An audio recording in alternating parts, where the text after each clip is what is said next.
할렐루야. 예수님 부활하셨습니다. 이 복되고 귀한 소식이 우리에게 가장 복된, 가장 복된 소식인 줄로 믿습니다. 오늘 여러분과 함께 부활절의 아침에 건지셨고 또 건지시리라 라는 제목으로 하나님의 말씀을 나누고자 합니다. 제가 그림을 먼저 하나 좀 여러분께 보여드리길 원하는데요, 한번 보시면 좋을 것 같습니다. 지금 보시는 그림은 프레드릭 모리츠 레츠라고 하는 분이 그린 체스 플레이어스라는 제목의 그림입니다. 자, 여러분이 보시기에는 이 그림의 상황이 어떤 것 같습니까? 여기에 이제 얽힌 여러 가지 이야기가 있는데요. 보시면 두 사람이 지금 체스를 두고 있죠. 한 사람은 남자인데 굉장히 고민을 하고 있습니다. 또 한 인물은 악마처럼 보이는 그러한 존재이고요. 까만 그러한 말을 갖고 있는데 검은 말로 지금 압도적으로 경기를 맞춰가고 있습니다. 중간에 천사가 있어서 무엇인가 이 청년을 도와주려고 하는 것 같은 그런 느낌을 받지 않습니까? 근데 이 청년이 굉장히 지금 공경에 몰려 있습니다. 그래서 이 제목의 이 그림의 또 다른 제목은 책메이트, 다시 우리 장기로 따지자면 장군이에요. 지금 이 상황이 굉장히 좋지 못한 상황이고 게임은 거의 끝난 것 같습니다. 자, 이제 여러분께서 이 그림을 한번 생각하시면서 한 이야기를 좀 들어주시면 좋을 것 같습니다. 제가 오래전에 어떤 목사님 글을 하나 읽었는데 굉장히 이 그림에 대한 굉장히 감동이 되는 글이었어요. 근데 제가 나중에 찾아보니까 이 이야기가 굉장히 많이 미국 안에서 알려져 있는 이야기인데 잘못 알려져 있는 이야기가 너무 많아서 제가 오리지널 이야기를 좀 찾아보게 되었습니다. 1888년에 뉴올리언스 출신의 폴 몰피라고 하는 사람이 버지니아 리치몬드에 방문을 하게 되었습니다. 여기 모피라는 이 인물은 지금까지도 미국에서 가장 뛰어난 체스 선수로 역사적으로 남아있는 그러한 사람이라고 합니다. 근데 모피를 초대한 사람은 누구였냐면 그 리치몬드 지역에 있는 해리슨이라고 하는 목사님이셨어요. 목사님이 굉장히 이렇게 부유한 집이었나 봐요. 그래서 이분을 초청해서 그분의 서재를 올라가게 되었는데 마침 우리가 방금 본 레치의 이 그림이 그 서재에 걸려 있었습니다. 그 서재를 방문한 모피는 이 그림을 한참 뚫어져라 쳐다보면서 흥미를 갖게 되었습니다. 바로 이 두 인물, 한 악마와 청년이 체스 게임을 하고 있는데, 그리고 모든 흰 말들은 거의 절망 가운데 있고 검은 말들이 다 판을 뒤덮고 있는 상황 속에서, 그리고 거의 경기가 끝난 것 같은 이 상황 속에서 굉장히 어려워하는 청년의 모습을 보면서 이 모피라고 하는 체스 선수가 하나의 제안을 했습니다. 뭐라고 제안을 했냐면, 내가 가만히 보니까 이 경기는 절대로 끝난 게 아니다. 이거 절대로 질 수 있는 경기가 아니다. 내가 한번 이 청년의 판을 그대로 갖고 한번 제일 체스를 잘하는 사람들과 한번 게임을 해보겠다라고 해서 제안을 했습니다. 그래서 그 지역에 가장 뛰어난 선수들이 와서 악마의 포지션에서 게임을 시작하고, 그리고 모피는 청년의 포지션에서 게임을 시작했습니다. 여러 번 게임을 거듭했지만 모피가 열세를 극복하고 다 모든 경기를 이겼습니다. 그래서 이 이야기를 이 해리슨 목사님께서 1888년에 미국의 체스 신문에 기고를 하게 되었죠. 그 기고의 내용이 뭐였냐면 The King still has one more move라는 거예요.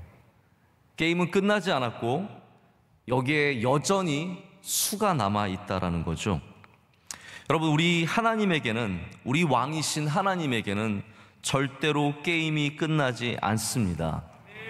거기에는 여전히 희망이 있고 소망이 있습니다. 다 끝난 것 같은, 완전히 진 것 같고 마귀가 이긴 것 같고 악마가 승리한 것 같지만 아니라는 거죠.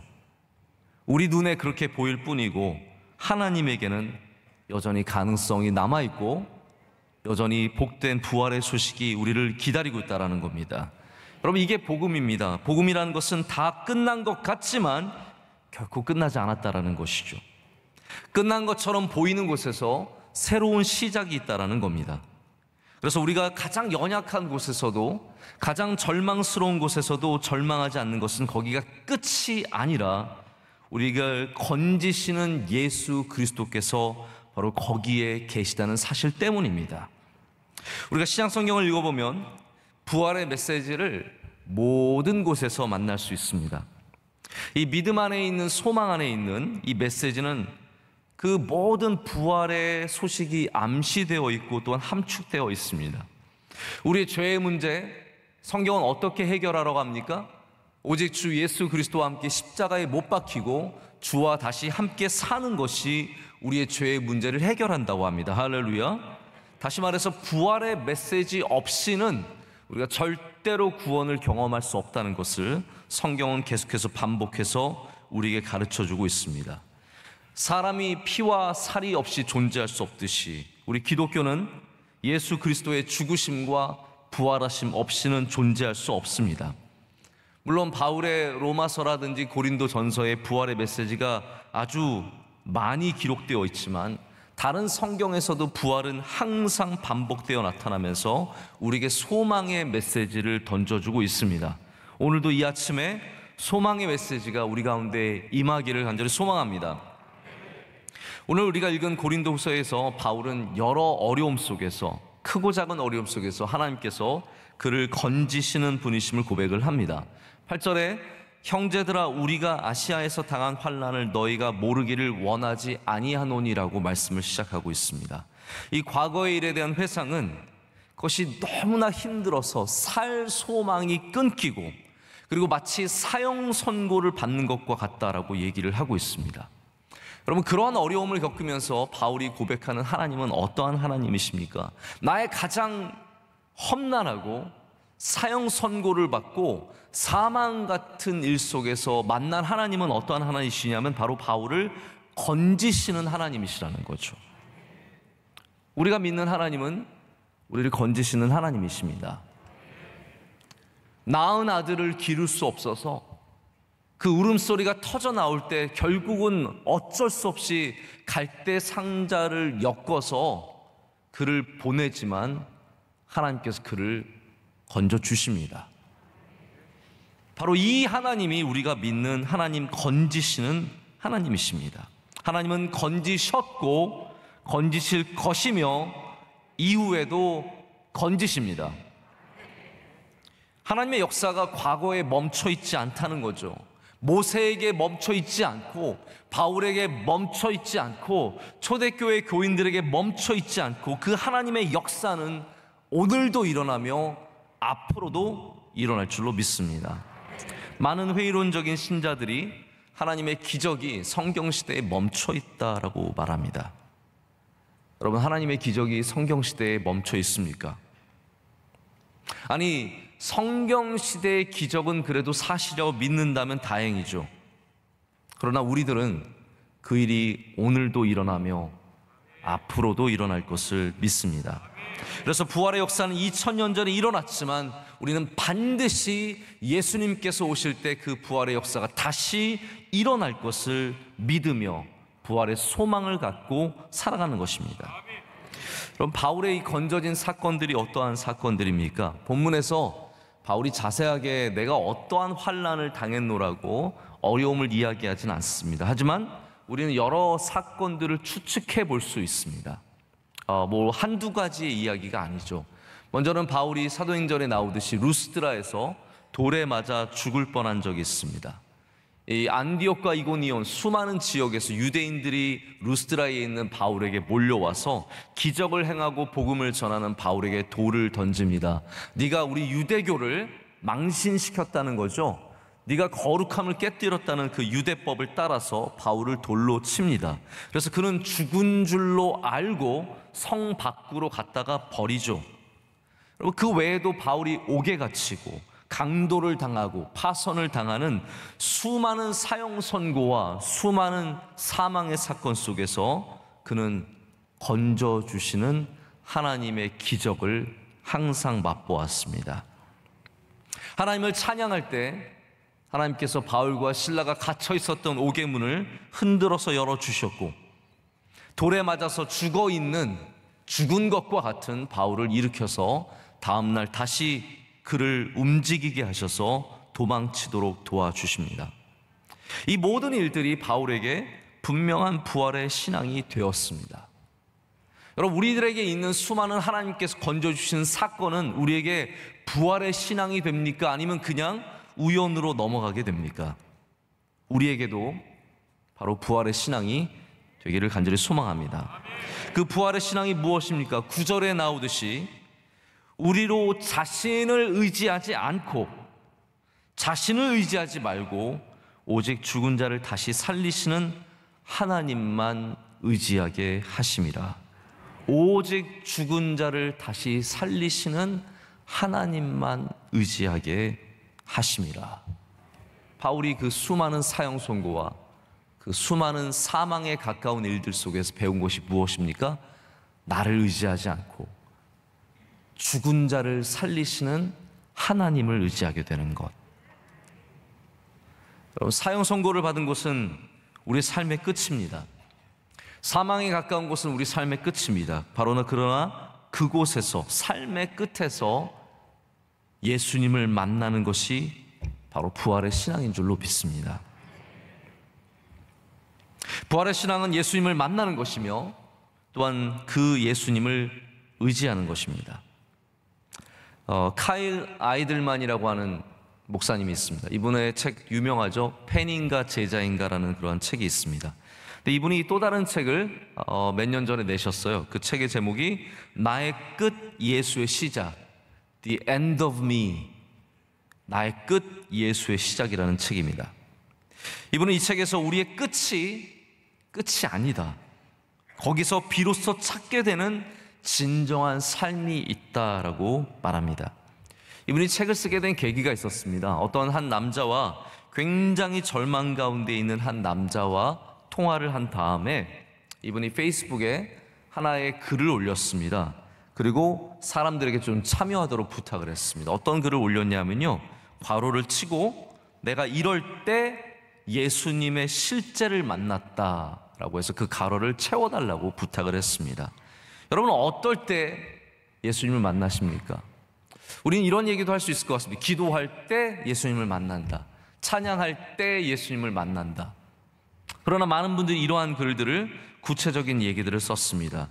말기암으로 몇 개월밖에 살지 못한다는 청천벽력 같은 통보를 받았을 때, 남편이 다른 여자와 바람이 나서 집을 나갔을 때, 우울증을 참기 힘들 정도로 크게 겪었을 때, 30년 동안 청춘을 바쳐 일했던 직장에서 아무 대책도 없이 쫓겨났을 때, 병원에서 신부전이라는 이유로 낙태를 권했을 때, 그때 난생 처음 밤새도록 기도했다. 지금 내 딸은 23살이다.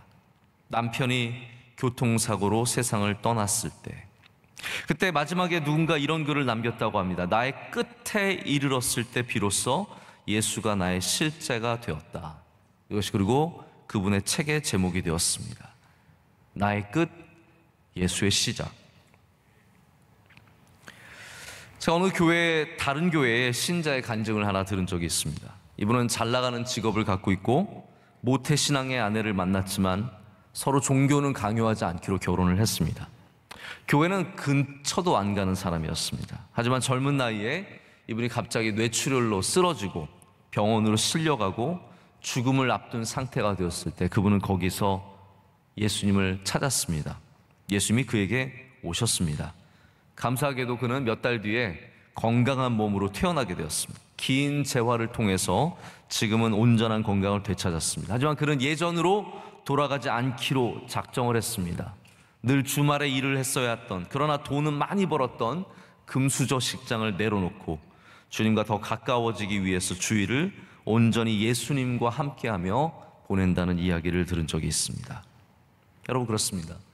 우리 끝에서 우리는 예수님을 만납니다. 그리고 그것이 바로 부활의 메시지입니다. 사망에서 우리를 건져주시는, 그리고 앞으로도 건지실 하나님을 만나는 것이 바로 부활의 진정한 메시지입니다.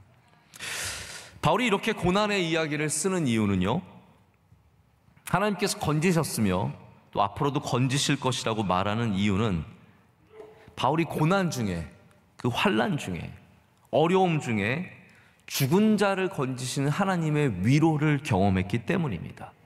그리고 그 위로를 바로 이 고린도 교회에 전해주기를 원했기 때문입니다. 우리가 읽지는 않았지만 6절의 말씀에 바로 그 위로의 이야기가 나와 있습니다. 제가 6절의 말씀을 한번 여러분께 읽어드리겠습니다. 우리가 환난 당하는 것도 너희가 위로와 구원을 받게 하려는 것이요 우리가 위로를 받는 것도 너희가 위로를 받게 하려는 것이니 이 위로가 너희 속에 역사하여 우리가 받는 것 같은 고난을 너희도 견디게 하느니라. 아멘. 그럼 바울이 건지시는 하나님, 이 부활의 하나님, 부활의 역사를 우리 가운데 주시는 하나님을 이야기하는 이유는 그것이 바울에게 이겨낼 수 있는 힘과 위로가 되었기 때문이고, 고난을 당하는 모든 자들이 바로 그 부활의 위로를 받아야 하기 때문입니다. 오늘 우리가 이 부활의 메시지를 전하는 이유는 기독교의 확장을 위해서가 아니라 우리가 그냥 당장 더 많은 사람들을 이 복음 안에서 전도하고 이것을 넘어서 우리가 이미 예수님을 믿는 우리가 부활의 메시지 속에서 위로를 받아야 하기 때문입니다. 여러분과 제가 위로를 받아야 하기 때문입니다. 제가 종종 저희 가정에 10년 만에 아이가 생긴 이야기를 전하는 이유는 이게 무용담이기 때문이 아닙니다. 그냥 간증하려고 하는 것이 아닙니다. 혹은 우리가 기도를 많이 해서, 우리가 수고를 많이 해서, 우리가 여러분보다 탁월한 믿음을 가져서 그러한 복이 있었다는 것을 자랑하기 위해서도 아닙니다. 우리가 그 고난의 이야기, 어려웠던 이야기, 그러나 마침내 그 끝에서 우리를 건지시는 예수님을 만난 이야기를 전하는 이유는 이게 누군가에게 또한 위로가 되기 때문이거든요. 저희 앞에 오면은 아이들 태문을 열어달라고 기도하시는 부탁을 하시지만 5년 차들은 저희 앞에서 숙연해지거든요.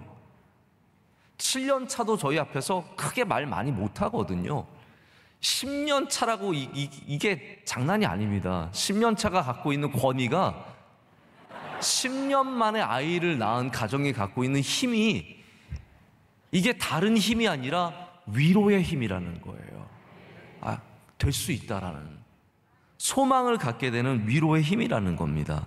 그럼 원로 목사님께서 왜 그 가난했던 삶을 이야기하십니까? 왜 어려웠던 수많은 일들을 이야기하시면서 신앙의 도전 속에서 믿음을 지킨 이야기를 우리에게 끊임없이 전하는 이유는 그게 자랑이요, 나만 할 수 있다는 게 아니라 여러분도 그렇게 할 수 있다는 이야기잖아요.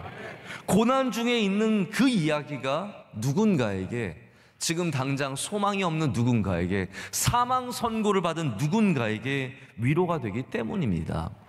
오늘 우리 기도를 하신 가정은 정말 극심한 아토피와 루프성 여러 질환 때문에 아이를 못 갖는다고 선고를 받은 그런 가정이에요. 그런데 이 가정이 하나님께서 아이를 허락해 주셨고, 그 어려운 가정에도, 상황 속에서도 아이를 낳았거든요. 이게 자랑이 아니라 위로입니다.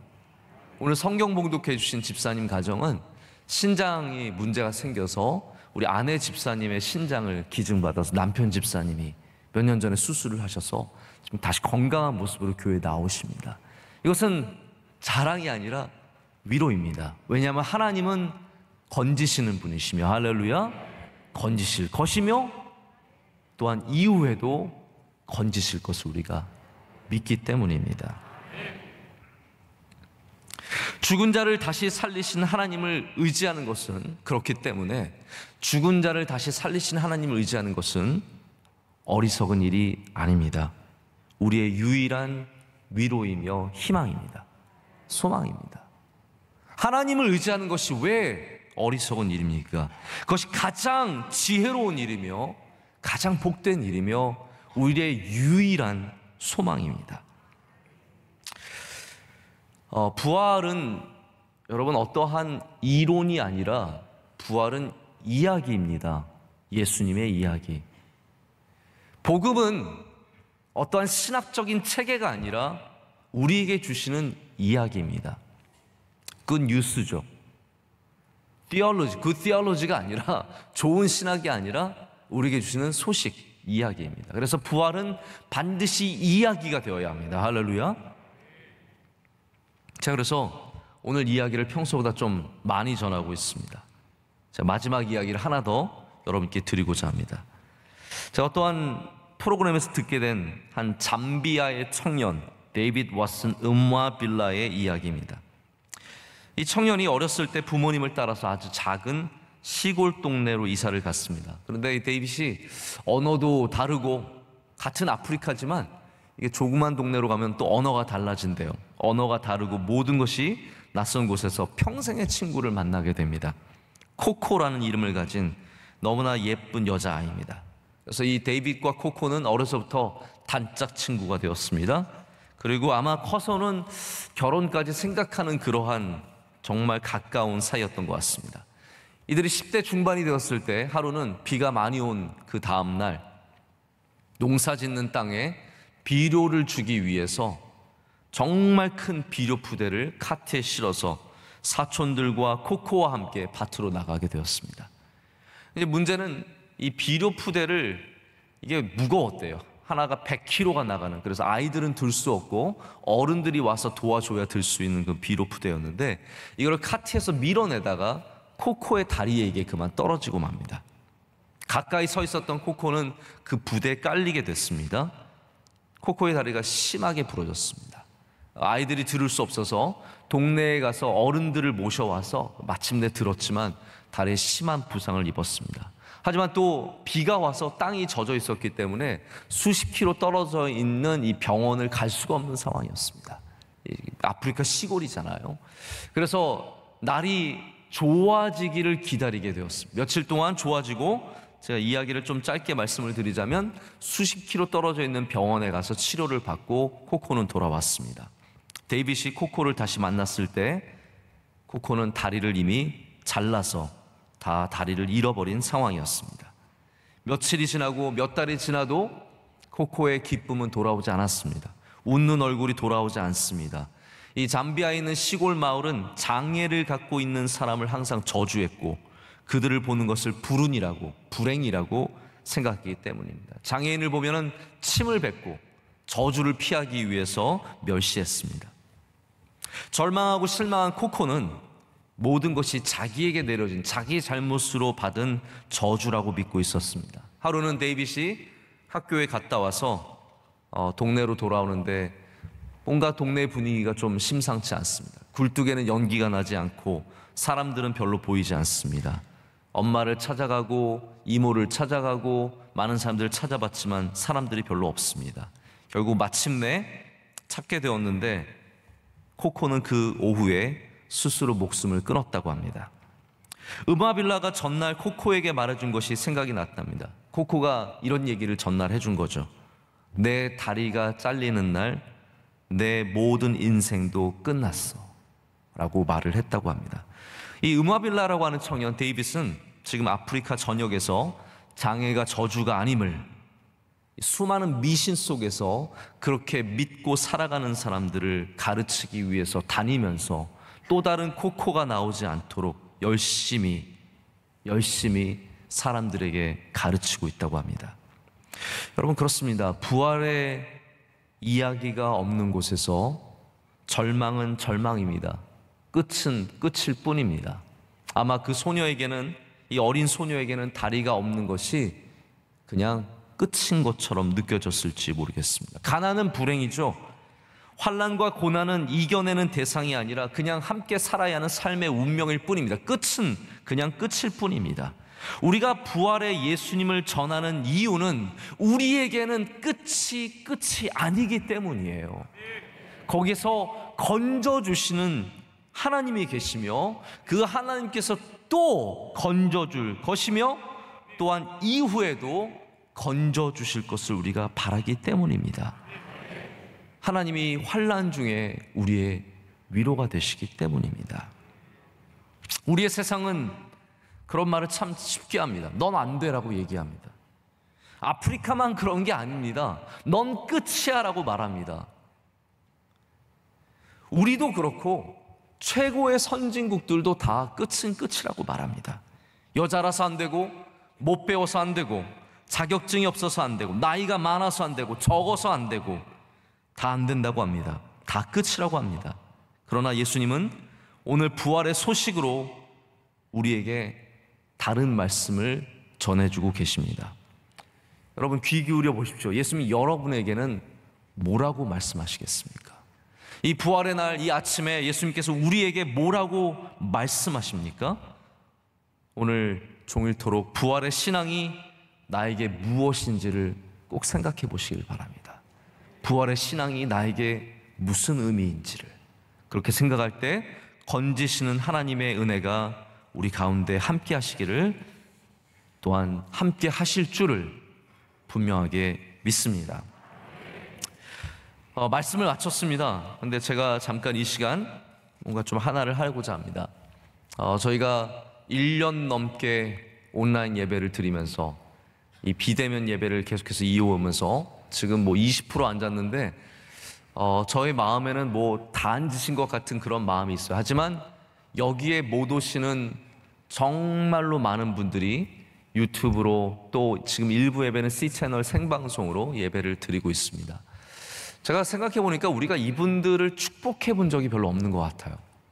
분명히 함께 예배 드리고 있는 우리 주님의 귀한 식구들인데, 그래서 이 부활절 아침에 좀 그분들을 축복하는 시간을 좀 가졌으면 좋겠습니다. 우리 청년들은 어떻게 축복하냐면요, 핸드폰에 후라시를 킵니다. 네, 핸드폰에 여러분 한 번씩 이렇게 불을 밝혀보시고요, 우리 줌 예배 드리고 계신 분들 한번 화면에 띄워주시면 좋을 것 같습니다. 우리 이분들을 정말로 사랑하고 축복하는 마음으로 우리 축복송, 우리 때로는 너희 앞에, 우리 이분들을 축복하면서 우리 함께 유튜브로 예배드리는, 생방송으로 예배드리는 분, 정말 우리들의 귀한 식구들이고 우리 사랑하는 형제들 자매들, 못 본 얼굴들인데요, 여기는 지금 뭐 필리핀에서 참석하시는 분들도 계시고 여러 곳에서 참석하시는 분들이 계십니다. 진심으로 사랑하고 축복하면서 우리 한번 이렇게 살짝씩 흔들면서 한번 찬양하겠습니다. 때로는 너희 앞에 찬양합니다.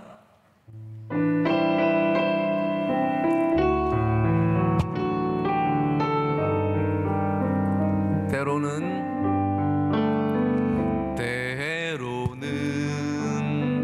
너의 앞에 어려움과 아픔이 있지만, 어려움과 아픔이 있지만 담대하게 주를 바라보는 너의 영혼, 너의 영혼 주님 볼 때 얼마나 아름다운지, 너의 영혼 통해 큰 영광 받으신 하나님을 찬양. 오 할렐루.